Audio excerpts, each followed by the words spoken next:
All right, so we're going to be working with oozles today, and the way that we do this is we really hydrate our paper. That means add water. Whenever I say hydrate your paper, that means put water down.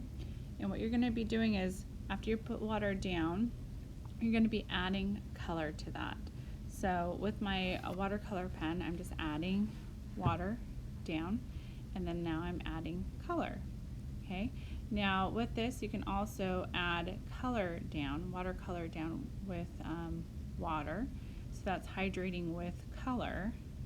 You can add that down, and then you're going to add color to that. So these are oozles with water, and then oozles with color. Okay, so you can see that I'm using a complementary color. That means the opposite on the color wheel. Then after that, you can add color down again. And what you can do for this one is you can add water, clean water to this one. So add color down and just clean your brush and add color. Sometimes you're going to have to wait a little while for it to dry just a little bit and then add your water down, and that creates a really cool oozle effect.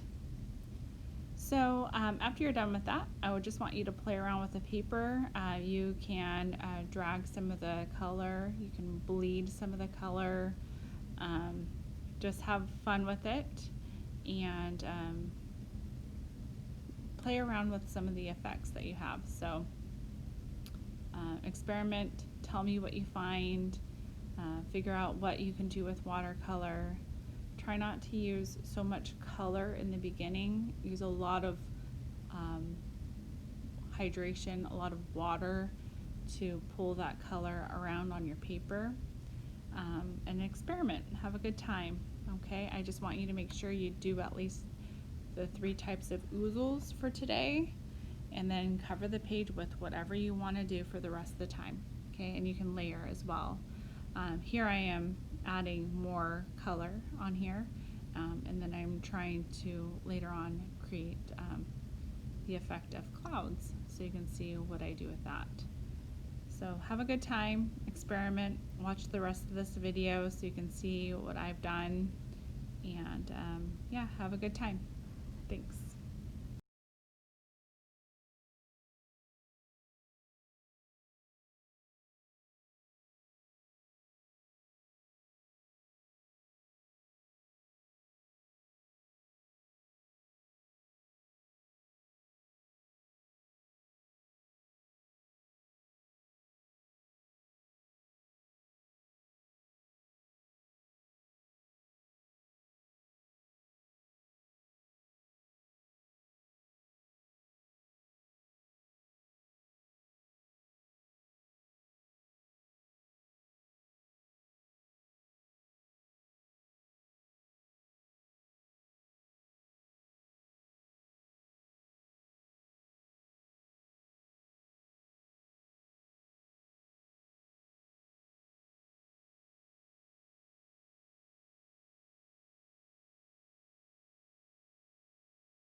One thing that you might need to know how to do is to make sure that you know that an area of your paper is dry. I don't know if you just saw that really quickly. I put my hand on the paper, and what that does is it tells me that that area is dry. So I made an oozle trying to make some clouds right here, so I needed to make sure that area was dry so I didn't create more bleeding effect with the color that I had already put down. So anytime you want to make sure that you're just doing a solid color or you're creating another effect and you need the paper to be dry, you can use a hair dryer, or you could just wait for the day to end and then come back to your project and start painting on it. So what I did was I put a hair dryer onto this, let it dry, and then touched the paper to make sure it was dry, and then started adding more color to it. So if you feel the paper feels cool to the touch, that means it's not dry. Okay, if the paper just feels like the temperature of the environment that you're in right now, then it's probably dry. Okay, so make sure you're aware of that when we're doing watercolor. That's a very important skill and thing to know when you're doing watercolor.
All right, after you're done doing the final little steps of your watercolor, take a picture and put it onto Google Classroom for me. Okay? Have a great time with this, and I look forward to seeing what you create.